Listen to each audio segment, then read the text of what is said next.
Hai dan selamat datang kembali di channel For Sale Not Sale. Bagi yang baru berkunjung ke channel ini, jangan lupa berikan like, subscribe, dan share ke sosial media kalian, karena kita kali ini akan membahas salah satu mobil yang cukup fenomenal. Yang tidak lain tidak bukan adalah mobil dari negeri tirai bambu Cina, yakni Wuling Cortez C 1500cc tahun 2019.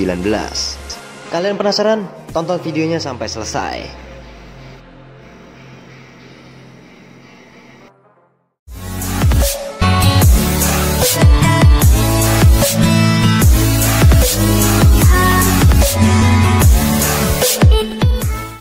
Oke, di hadapan kita kali ini adalah sebuah Wuling Cortez 1500cc tipe C tahun 2019 yang sedang dikumbah atau dicuci oleh rekan kita. Ini orang sinis banget. Oke, orang ini tidak penting. Bagi kalian yang sedang mencari mobil MPV murah seharga Toyota Avanza tapi mempunyai kecanggihan yang serupa dengan harga mobil 500 jutaan, ini adalah pilihan yang cukup tepat untuk kalian. Wuling Cortez ini boleh saya katakan cukup nyaman serta mempunyai keamanan yang boleh dikatakan setara dengan Honda CR-V, dimana shock breakernya itu sudah independen ya. Jadi tidak terlalu keras untuk suspensinya. Kita awal dari bagian kuncinya. Sebelum kita masuk ke dalam interiornya, kuncinya ini cukup berat, ada logo Wulingnya, dan dia ternyata sistemnya masih colok kunci dan belum keyless entry. Oke, kuncinya sama beratnya seperti Toyota Fortuner yang baru. Mohon maaf, mobil sedang dicuci karena sangat kotor sekali. Oke, kita masuk saja ke dalam. Tuas handle pintunya model tarik, ya, ciri khas mobil-mobil kekinian ya. Dan pada bagian dashboard ini sangat menawan. Sangat menawan jika dipandang.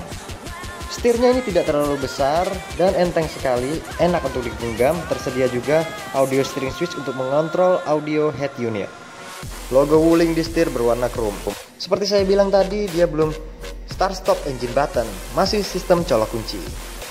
It's okay lah, tidak ada masalah. Untuk bagian perkuncian, speedometernya luar biasa. Untuk AC dia digital, climate ya, bisa ke kaki, bisa ke muka. Digitalnya ini tetap memakai tombol, jadi tidak terlalu membahayakan saat kita sedang menyetir. Tetap kita bisa memencet tombol itu.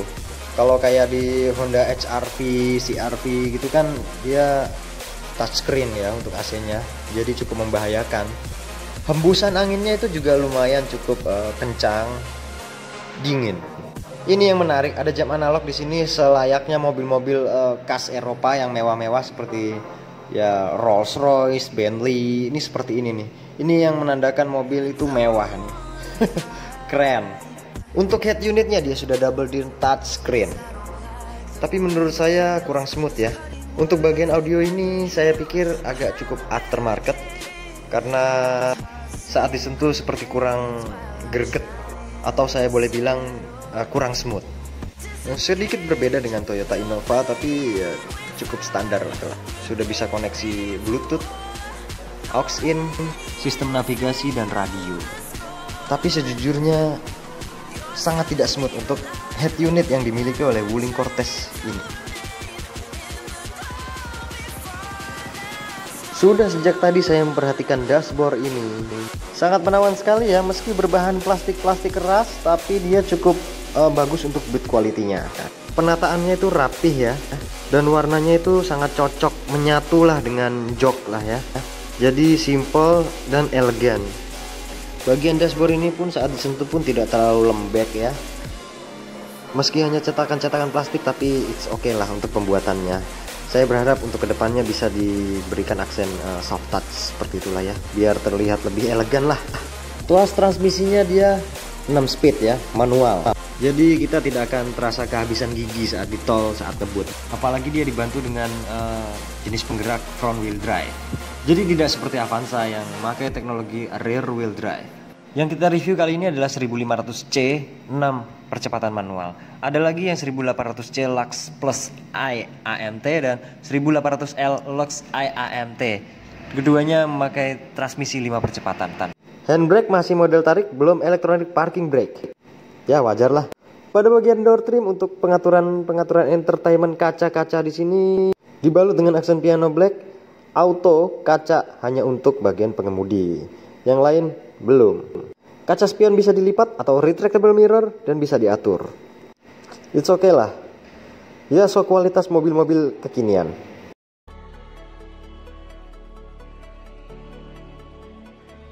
Mohon diperhatikan jika kalian mengatur kaca spion, diharapkan untuk pas dengan mata Anda, supaya terlihat kanan kiri. Karena itu merupakan bagian dari keselamatan orang yang ada di pinggiran kalian. Door handle-nya ini keren sekali, model chrome, dan jari kita ini sangat nyaman sekali untuk masuk. Jadi cuman congkel saja. Sama juga untuk tuas kuncinya. Keren. Meski tidak sejajar dengan Toyota Innova dan Honda CR-V, tapi menurut saya mobil ini sanggup bersaing dengan kedua mobil tersebut. Karena apa? Karena dari akomodasinya mirip-mirip seperti itu. Kita lihat untuk bagian laci penyimpanan ini, oh dia belum soft opening. Cukup luas ya.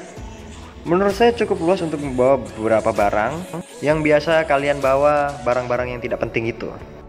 Di dekat tuas transmisi juga ada laci kecil. Ini mungkin untuk menaruh sebuah buku kecil, catatan atau handphone. Di depannya juga ada slot laci yang cukup besar. Ini saya pikir armrest. Ternyata ini konsol box tengah yang sebenarnya cukup memakan space. Tutupnya ini cukup besar. Yang menipu kita karena dalamnya itu sebenarnya tidak terlalu luas. Ini cukup memakan space ya. Mungkin ini kebutuhan untuk lengan kita bersandar ya, seperti itu. Dan inilah dia bagian dalam konsol boxnya. Bahkan tisu pun tidak simetris. Sebenarnya konsol box ini cukup penting juga kalau kita membawa uang cukup banyak, cash ya, kita bisa taruh di dalam sini. Tapi ya terserah kalian lah mau naruh apa di situ itu. Row kedua cukup punya legroom dan headroom. Headrestnya ada 3, tapi dia seatbeltnya cuma ada 2. Menurut saya di sini untuk row keduanya cukup hanya untuk 2 orang plus 1, itu pun kalau keadaan darurat. Karena seatbeltnya hanya 2. Ya mobil seperti ini kita tidak bisa mengharapkan sebuah captain seat ada di dalamnya. Saat saya coba posisi duduk dan posisi mengemudi saya ini cukup proper ya. Joknya ini bisa diatur ketinggiannya, begitupun setirnya sudah bisa tilt steering meski belum telescopic steering. Pandangan kita juga luas ke depan. Di sini ada 2 slot kosong dan pengaturan lampu. Ini ada untuk tempat kartu e-tol ya, dan laci kecil di sini untuk naruh handphone mungkin. Di sini ada tuas bensin. Sebelahnya ada tuas untuk membuka kap mesin. Door pocket cukup luas untuk naruh hand sanitizer dan aqua botol. Menawan banget, mewah banget. Kemewahan di sini gue dapat. Sun visor, oke. Ternyata tidak ada lampu penerangan pada sun visor kanan maupun kiri. Di mobil ini penerangan hanya ada pada kabin atas ya. Dan ini sudah LED. Nggak tahu gue ya, ini LED bawaan atau sudah diganti ya. Yang jelas terang banget. Sumpah ini joknya ini empuk banget.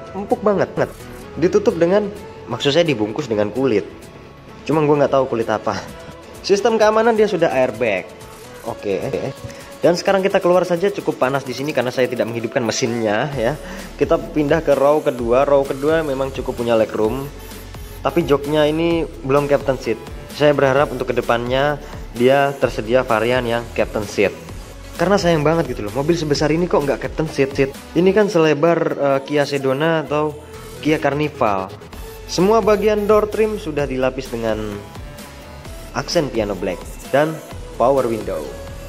Ya pokoknya kenyamanan di mobil ini tuh terjamin lah ya.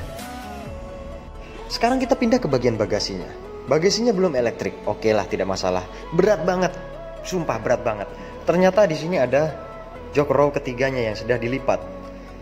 Dan luasan bagasi ini cukup banyak ya, cukup besar maksud saya. Bisa muat 3-4 galon lah, 5 galon kalau dipaksakan. Ini ada tempat toolkit, tempat dongkrak, tapi dongkraknya tidak ada. Ada gantungan untuk belanjaan Anda di belakang sini, kanan dan kiri. Yakin bagasinya cukup luas ini. Kalau kalian sedang membutuhkan space yang lebih banyak, kalian bisa lipat jok row ketiga ini. Kalian akan mendapatkan luasan bagasi yang lebih luas lagi. Menurut saya ini bukan 7-seater ya, lebih ke 6-seater. Meskipun headrestnya ada 7, tapi seatbelt di mobil ini total hanya ada 6. Oke, kita tutup saja, lumayan berat untuk bagasinya. Oke, sekarang kita pindah ke bagian mesinnya. Kapasitas mesinnya adalah 1500 cc dengan tenaga 110 horsepower, torsinya 142 Nm dengan jenis bahan bakar bensin. Detail mesinnya ini menggunakan mesin 1500 cc petrol engine inline 4 cylinder 16 valve DOHC DVVT dengan jumlah silinder 4. Dengan tenaga 110 horsepower, dia digerakkan dengan gearbox 6 percepatan front wheel drive dengan jenis transmisi manual yang diklaim hemat bahan bakar. Oke, di sini gue belum ngetes mobil ini, jadi gue nggak tahu kehematannya. Di lain waktu kita akan tes mobil ini. Sekali lagi yang kita review kali ini adalah Cortez 1500 cc C, ya tipenya C. Kalau yang S merupakan tipe yang standar. Jadi perbedaan yang menonjol itu hanya pada beberapa detail saja ya. Kalau yang kita review kali ini adalah tipe C, dia sudah tersedia daytime running light. Kemudian dia sudah tersedia front fog lamp, kemudian wipernya sudah frameless. Ada lagi, dia tersedia shark fin antena untuk yang tipe C. Buritan kap mesinnya ini sama C maupun S, yang menandakan mobil ini itu gagar, garang, dan kekar.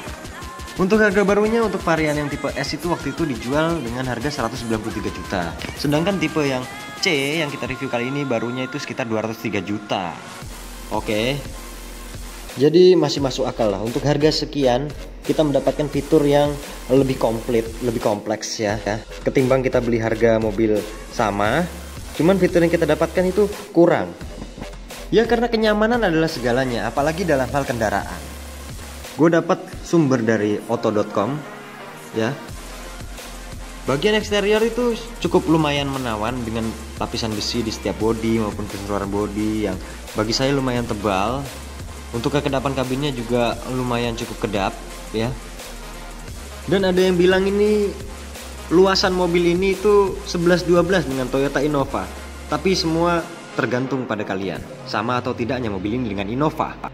Ada tambahan sedikit mengenai bannya. Untuk ukuran bannya itu 20555 ring 16 dengan jenis ban radial. Ukuran velgnya ini 16 inci loh. Cukup besar dan kelihatan tidak terlalu kecil lah gitu ya. Jadi kelihatan cocok saat dibawa jalan. Suspensinya juga nyaman banget. Untuk suspensi depannya itu dia yang depan memakai McPherson strut, belakang dia pakai independent type. Shockbreakernya itu jenisnya coil spring, jadi sangat empuk itu jalannya yang rusak gitu. Kemudian untuk kapasitas tangkinya itu full 52 liter. Panjang mobil ini sekitar 4780 mm, lebarnya 1816 mm, dan tingginya 1755 mm. Keamanan dari mobil ini pun tidak usah ditanya. Airbag di bagian beberapa sisi, kemudian anti-lock braking system, EBD, ya kan, vehicle stability control, kemudian ada crash sensor, pelindung benturan depan dan pelindung benturan samping. Bagaimana? Tertarik kalian beli mobil ini? Dan mungkin itu saja video singkat kita tentang Wuling Cortez C1500 yang non turbo ya. Tak bosan-bosan saya ingin mengucapkan jangan lupa like, subscribe, dan share ke sosial media kalian untuk channel ini, sehingga channel ini bisa berkembang lebih baik untuk kedepannya. Saya juga mengucapkan terima kasih kepada Bapak Hari yang telah meminjamkan mobil ini untuk bisa direview oleh kita. Sampai lupa, pajak mobil ini itu sekitar 4.173.000 rupiah. Itu tergantung kalian sanggup atau enggak membeli mobil ini. Oh, jadi ini adalah pemilik dari mobil Wuling Cortez ini? Iya. Mantap. Untuk mencuci ini biaya keluar berapa rupiah, Pak? 250.000. Wah, orang ini ya, Pak? Oh iya. Nolnya kebanyakan kayaknya. Iya. 2.500 kali ya.